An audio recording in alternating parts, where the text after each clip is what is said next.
Buenas, ¿cómo les va? En un video más de este panel de profesionales virtual que estamos haciendo para los chicos de quinto año, hoy les presentamos a un médico veterinario, Alberto Duarte, que es mendocino, pero actualmente está trabajando como gerente de un zoológico privado en Chile. Vamos a la intro.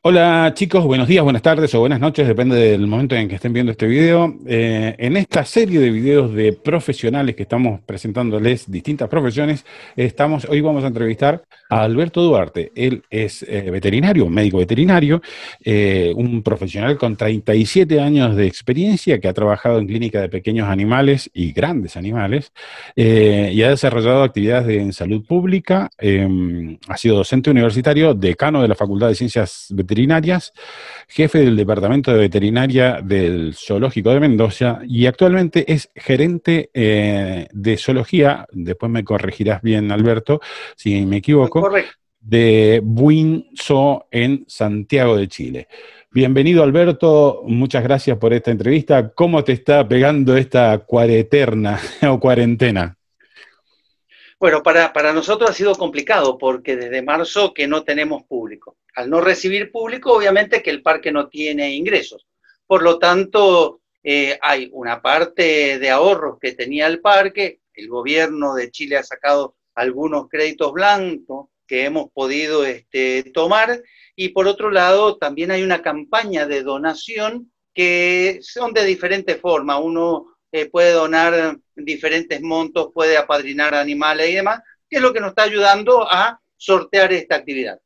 La dotación del parque es una dotación reducida en cuanto a su personal, pero las actividades hay que seguir desarrollándolas. Mi gerencia es la que ha tenido que hacer alguna reestructuración por las dudas que aparezca algún contagiado, pero no ha visto reducido su número de personal. Los animales comen, defecan, orina, toman agua, se enferman, entonces hay que asistir a la colección. Es una colección muy importante, posiblemente la más importante de Latinoamérica, porque tenemos desde artrópodos, reptiles, peces, aves, mamíferos, es la colección más completa que existe en Latinoamérica. De hecho, que somos uno de los zoológicos más importantes de Latinoamérica. Entonces, la actividad es importante. Hay que tomar medidas de bioseguridad para evitar que el personal se enferme. E incluso hubo algunos casos y algunas comunicaciones internacionales donde sobre todo en felinos, en grandes felinos,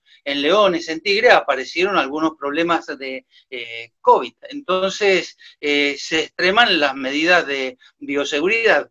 Sigue siendo entretenido, es una cuarentena parcial la que yo tengo porque prácticamente voy de lunes a viernes al parque, mientras que otras personas tienen que permanecer en la casa. A Dios gracias, vivo muy cerca del parque, entonces mi desplazamiento es muy rápido en vehículo y no hay mayor problema. Entonces es toda una actividad que vengo desarrollando de hace muchísimos años, ¿no es cierto? Que la hago con mucha alegría y que yo creo que eso vamos a tener que transmitirle a los jóvenes que lo que elijan, la carrera que elijan o lo que decidan hacer, lo deben hacer con mucha alegría porque deben ser felices con lo que hacen. Vos sabés, Alberto, que esta es una coincidencia en todas las personas que he entrevistado.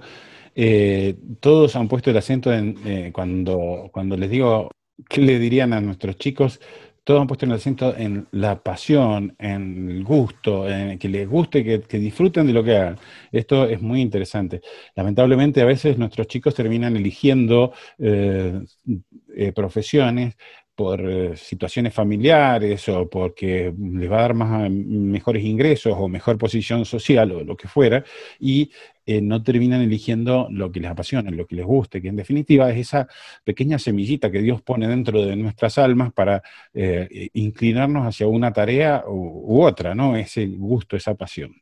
Bueno, y hablando de eso, ¿cómo fue que surgió tu vocación como médico veterinario?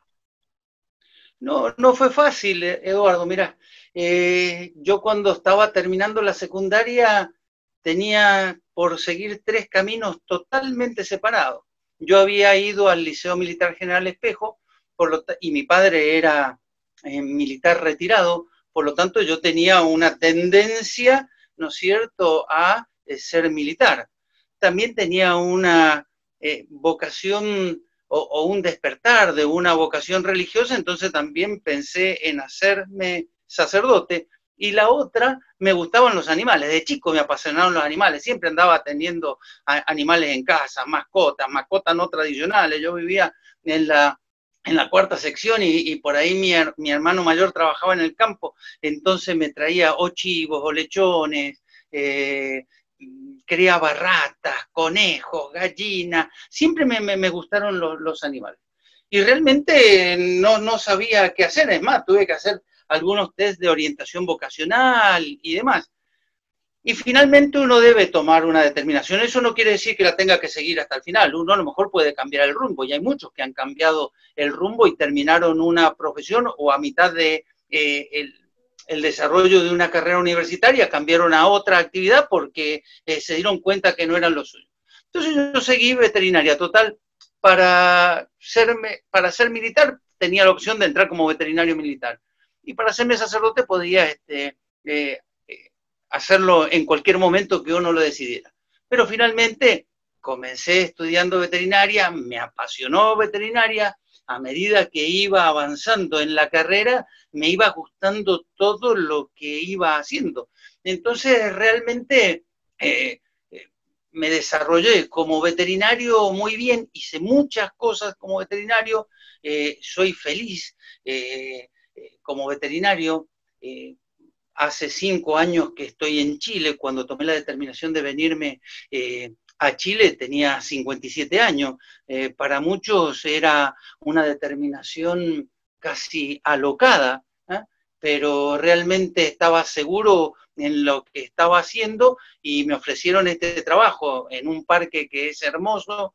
Todo lo que no pude hacer en el zoológico de Mendoza, lamentablemente, al cual sigo queriendo muchísimo, a pesar de su deterioro, a pesar de todos sus problemas y demás, ahí me desarrollé como profesional. Aquí prácticamente como profesional no hago muchas actividades, son muy pocas. Como gerente estoy más en actividad administrativa, pero no dejo de caminar el parque, de pisar el parque, porque es lo que me apasiona. Entonces, uno por ahí a veces en la vida tiene dudas y uno debe tomar determinaciones y evaluar. Tampoco es lógico estar cambiando cada 15 minutos de carrera, ¿no? Pero uno debe tratar de ver qué es lo que más le gusta, qué es lo que más le apasiona y qué es lo que le va a hacer feliz. Y eso volvimos un poquito al tema de la felicidad. Habrán carreras que uno se va a tener un bienestar económico, pero ya cuando uno peina canas como nosotros, Eduardo, sabe que la plata no lo es todo. Hay un montón de cosas que te hacen feliz, y no porque tengas el auto 0 kilómetros, porque bueno, nos meten en la cabeza esto de que para ser feliz uno tiene que tener cierto estándar de vida, cierto prototipo, cierta figura, etcétera, y es un error que hace a muchísima gente infeliz. Y entonces lo que uno tiene que hacer es disfrutar de lo que hace, gozar de lo que hace, porque así la vida se desarrolla maravillosamente bien. Uno ni se da cuenta cuando pasa el tiempo. Hoy Alberto, yo les digo a mis alumnos, existen una cantidad de alternativas que nosotros no teníamos cuando elegimos nuestras vocaciones, nuestras carreras. Qué sé yo, ayer hablé con un chico que vive de sus videos de YouTube, de Instagram, vive. Entonces vos decís, qué sé yo, por decirte, el tema de la aviación. La primera entrevista la tuve con un piloto de avión. El tema de la aviación, para que nosotros pudiéramos pensar en ser aviadores, teníamos que tener un estándar de vida diferente, había que pagarse cursos y había que hacer cosas que era muy difícil entrar en una línea aérea, por lo tanto la mayoría de los que querían ser piloto de avión entraban por el área militar, y después de mucho tiempo podían acceder a ser pilotos civiles. Bueno, Las alternativas son tantas hoy que los chicos tienen que abrir la cabeza y pensar en profesionales no, en profesiones no convencionales también. La veterinaria está ahí en un nivel intermedio, digamos, entre lo convencional y lo no convencional. Es decir, no cualquiera es veterinario, pero muy interesante carrera. Yo te quería preguntar, además de ese surgimiento de la vocación, es cómo se desarrolló tu vocación, tu carrera, hasta llegar al momento en el que estás ahora, donde estás feliz ahí en un proyecto muy, muy lindo y muy interesante. En el año 83 no éramos muchos los veterinarios que habían en Mendoza. De hecho, que yo tengo la matrícula 100 y habrían en actividad posiblemente unos 30, 40 veterinarios en toda la provincia de Mendoza. Mira, Entonces rápidamente fue... Te interrumpo porque me has hecho acordar, cuando yo era chico, los veterinarios eran idóneos, no eran gente recibida.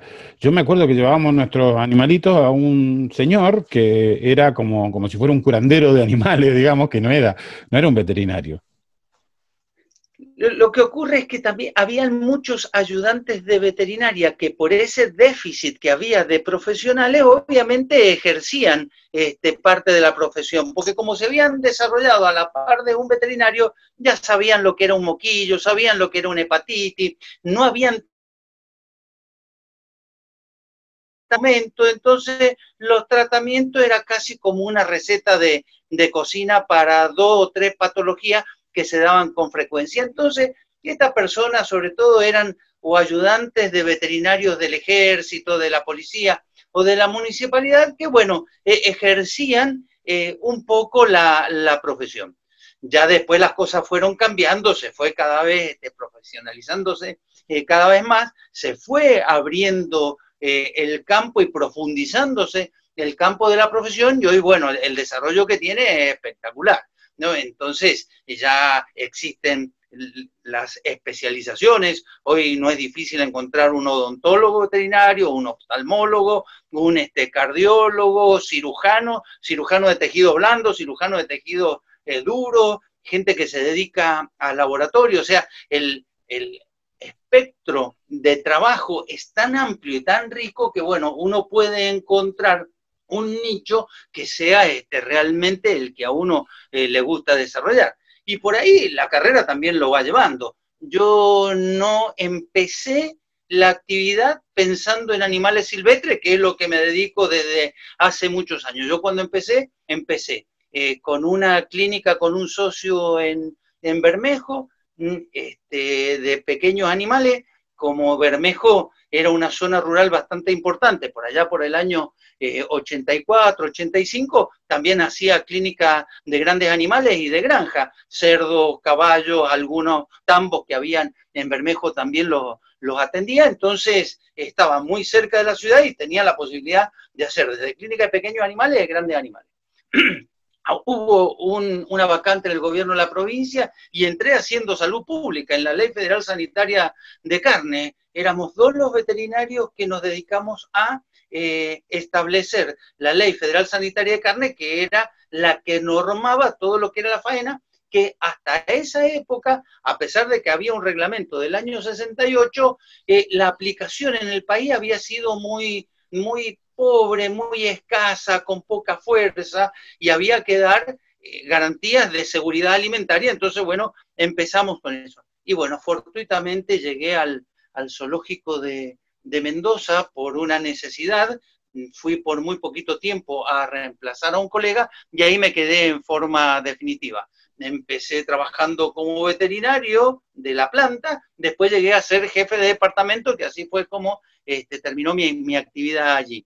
Después, por un régimen especial que hay con respecto a el trabajo en jardines zoológicos, jubilé a los 57 años y ahí ya hacían varios años que querían que me viniera a Windsor, pero no habíamos llegado a un acuerdo, me vine a Windsor. Y aquí, continúo. También desarrollé actividades como docente en la Facultad de Farmacia y Bioquímica primero, y después fui el decano organizador de la Facultad de Veterinaria, y ahí también fui muchos años decano y docente. Fui docente en primer año de Ecología y Recursos Fáunicos, que ya era parte de lo que venía haciendo yo, los recursos fáunicos, como desarrollo de actividad profesional, y después de zootecnia y clínica de animales silvestres, que ya era lo que me venía gustando cada vez más y venía haciendo mayor tipo de actividad. Qué lindo, qué interesante. A los chicos les comento, acá en lo posible, ahora, mientras hablamos, les voy a mostrar en silencio un video que me mandó ayer Alberto de Anastasio. Anastasio creo que se llama, es un rino chiquitito, tiene unos días de nacido y que está, supongo, con su mamá o su papá, no sé, no lo alcanzo a ver, muy bonito, lindo trabajar en ese ambiente, ¿no? Es precioso, ahí los jóvenes van a poder ver, Anastasio nació el 5 de julio y esa es la presentación que hicimos a los 10 días de vida de este animal. Ya es el segundo nacimiento que tenemos de rinocerontes y bueno, con eso hacemos un aporte a la conservación de la especie, que lamentablemente está en riesgo o en peligro de extinción porque las áreas naturales cada vez se van reduciendo más. O sea que por una cuestión lógica hay menos espacio para que la vida silvestre esté en plena libertad. Y por otro lado hay una presión, desgraciadamente, por la caza furtiva, por el uso de su cuerno como, o mejor dicho, en la medicina tradicional, el raspado de cuerno de rinoceronte vale muchos dólares el gramo, que lo usan para diferentes tratamientos, ¿no? Eso es pelo, lo que tiene ahí el cuerno es la unión de los pelos y está muy cuestionado qué puede llegar a servir esa proteína que ha sufrido una transformación en la cura de tantos males como se dice que tiene, incluso hasta efectos afrodisíacos. Y en otros lugares del mundo, el tener una daga encavada en cuerno de rinoceronte, bueno, como en Yemen, es símbolo de estatus. Entonces eso lleva también a que en el medio ambiente, por un lado, poco medio ambiente, y por otro lado, el valor que tiene el cuerno para diferentes actividades que lo lleve a un grado de extinción prácticamente de la especie, en peligro de extinción. Por lo tanto, hay que trabajar en la supervivencia de la especie. El hermano de él, que nació hace 3 años, también en julio, nació en los primeros días de agosto, ya va a cumplir 3 años, se va a un parque muy bonito en Colombia, y a Atanasio, ese se llama Pantaleón. Nosotros tenemos la tradición de ponerle nombres generalmente de los santos en que nace los animales. Entonces, yo había entendido a Anastasio, ¿es Atanasio? Atanasio, por San Atanasio.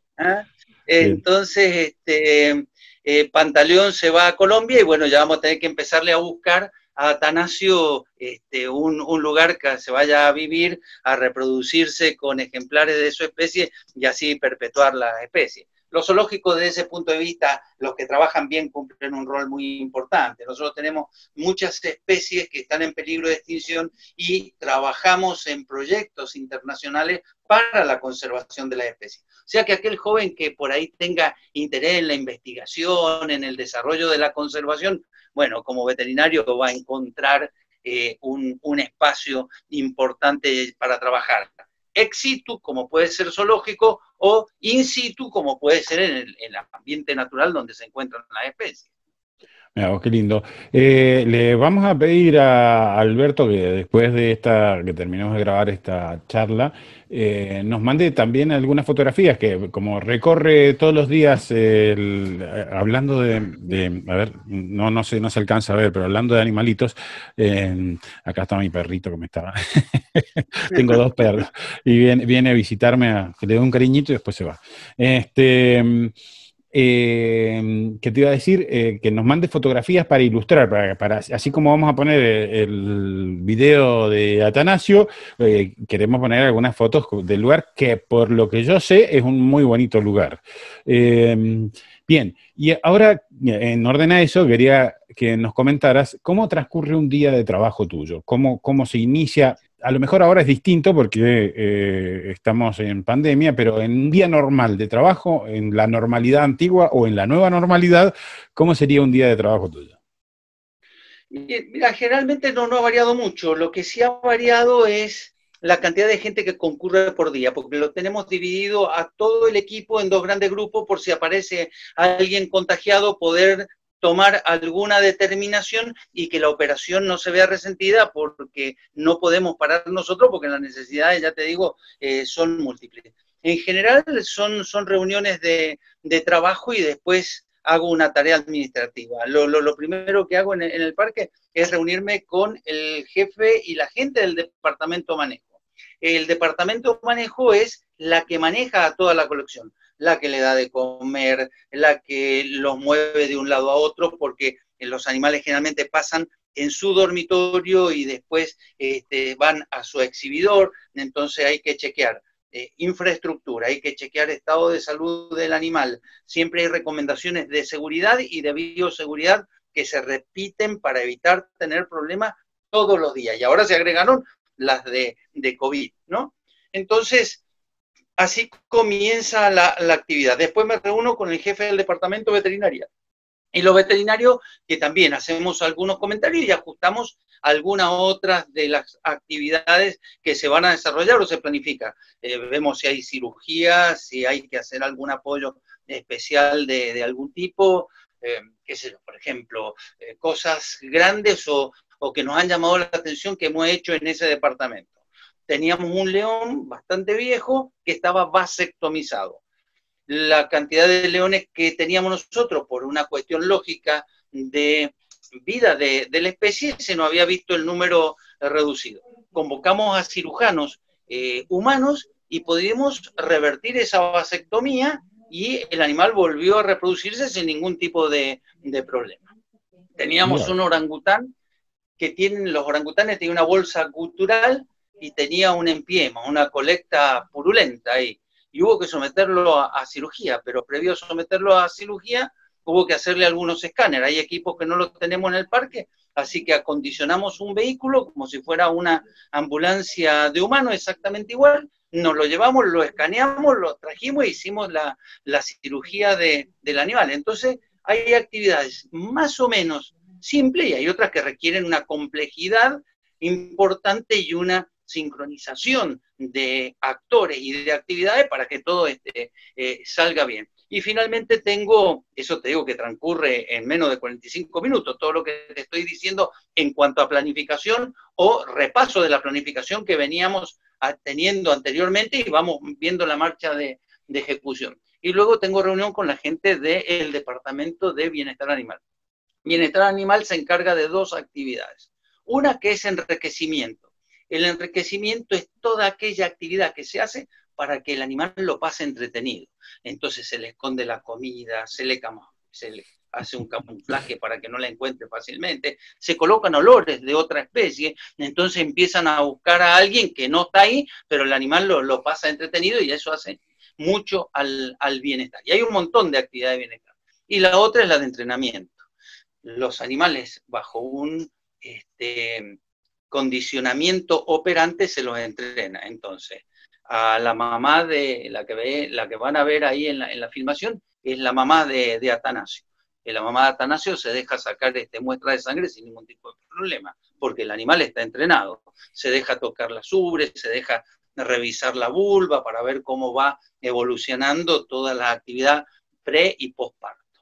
La jirafa otro tanto, se deja arreglar las uñas, se deja tomar muestra de sangre, el tigre se deja tomar la muestra de sangre, el orangután pone el brazo para que tomen la muestra de sangre o para que le coloquen el anestésico y de esa forma facilitar el manejo del animal. Es una ventaja importantísima tener los animales entrenados porque te facilita mucho la actividad y minimiza los riesgos de todo tipo. Y después, bueno, hago algo de tarea administrativa y siempre recorriendo el parque para ver qué novedades hay, conversando con la gente, viendo, porque imagínate, tenemos más de 3.000 individuos con más de 280 especies diferentes. Los problemas del artropodario, que es donde están todos los insectos, son diferentes a los del acuario, son diferentes a los de los hipopótamos pigmeos, a los reptiles, etcétera. Cada uno tiene necesidades y especificaciones a cumplir totalmente diferentes. Entonces es por demás entretenido. Cuando querés acordar, ya se hicieron las 6 de la tarde y hay que volver a la casa. Me has hecho dar ganas de ir a visitarte. No te he ido a visitar nunca en tu trabajo nuevo. Para mí es Cuando nuevo, pero ya llevas varios años ya. sí. En alguna escapada que nos hagamos, Dios quiera que algún día se abran las fronteras, que nos hagamos con mi señora, te vamos a ir a visitar. Nosotros, a los chicos les comento, somos mi matrimonio, amigos del matrimonio de los Duarte, y la verdad que son muy buenos amigos, y una de las cosas que sufrimos siempre nos juntábamos, qué sé yo, y es que ahora ellos están allá en Chile y es muy difícil vernos en épocas normales, de esto ni hablar, de lo que estamos pasando ahora ni hablar. Pero ya llegará el Cuando, momento, te vamos a ir a visitar porque me encantaría conocer ese lugar. Te comprometo entonces a que me mandes más fotos, yo el videito se lo voy a poner y que me mandes fotos para ir mechando este video con edición y mientras nosotros vamos hablando van apareciendo esas fotos. Finalmente, y para terminar, si yo, bueno, primero te voy a comprometer a que cuando mis alumnos, si tienen preguntas para vos, que esto va a ir grabado, lo van a ver en un par de semanas, sí, si tienen preguntas para vos, que me las pasen a mí, yo te las paso, y si vos ya las respondés como quieras, con audios, perfecto. con videos, con texto, como quieras, para que ellos vayan sabiendo. Pero además, me gustaría que para los que tengan esa inquietud de la veterinaria, vos le puedas acercar algún consejo. ¿Qué les dirías? ¿Qué le dirías a ese chico que hoy a lo mejor no está decidido, pero se piensa que es una alternativa? ¿Qué consejo le darías? Primero, tal vez desde lo personal, desde lo individual, de lo vocacional, y después como cuestiones técnicas, es decir, en cuanto a qué debería hacer, cómo debería planificar su carrera, qué sé yo, se me ocurre, si es que está abierto, y es finalmente la pregunta final para que después termines y saludes y terminemos. A ver, ¿qué me pasaba, amigo? ¿Qué veía en los jóvenes cuando yo era docente en la universidad?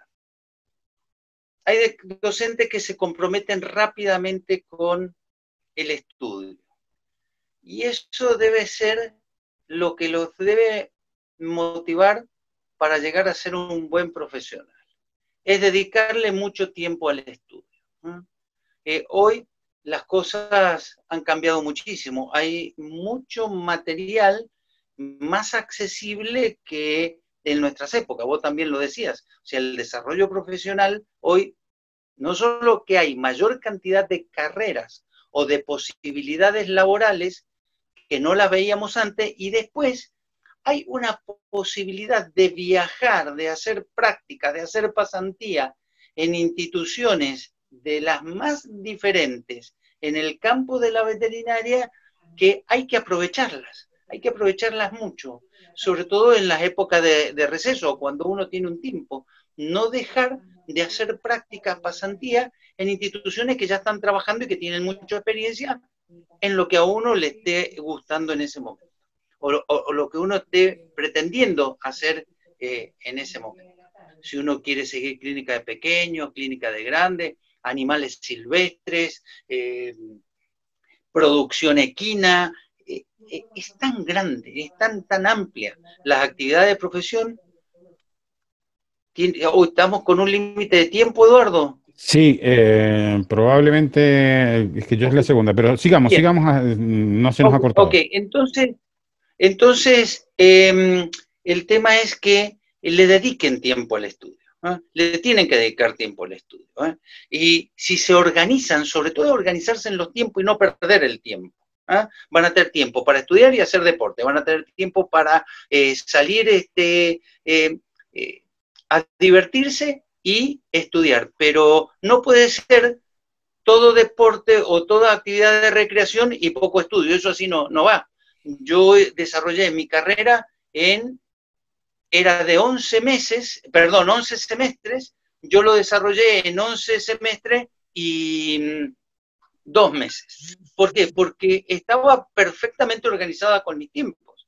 Y eso es fundamental. Por ahí es lo que le falta a los jóvenes, ser organizados en su tiempo, ¿no? Tienen que organizar su tiempo y van a tener tiempo para hacer actividades de recreación, para actividad física y obviamente dedicarle también una cantidad de horas importante al estudio, ¿no? Y como les decía, hoy se bajan libros por internet, es fácil de hacer consultas profesionales y profesionales de muy buen nivel a través de todos estos medios de comunicación. No existía, cuando nosotros éramos estudiantes había que llamar por operadora, si uno quería hablar con alguien, y de ahí que contestar a un docente era una cosa extraordinaria. En cambio hoy la comunicación es tan fácil que permite que uno se desarrolle sin ningún tipo de inconveniente. Tiene muchas herramientas para ser un muy buen profesional. Depende de uno. Depende de uno. El éxito depende de uno. Es como cuando suena el despertador. Uno toma determinaciones todos los días y a cada rato. Sonó el despertador, ¿me levanto o no me levanto? Esa es la primera determinación que tomamos. Y así es con todo. Uno es artífice de su propio destino. O sea, uno debe tomar la determinación de ser un buen profesional y ahí comenzar a trabajar. Y eso se construye todos los días de esa forma. Muy bien, muchas gracias. Antes de que Zoom tome la determinación de cortarnos la conversación, la vamos a cortar nosotros. Yo me despido y después te termino de despedir por privado. Ahora terminamos la grabación. Chaucito, gracias. Ok, un fuerte abrazo y que tengan muchos éxitos en lo que decidan hacer.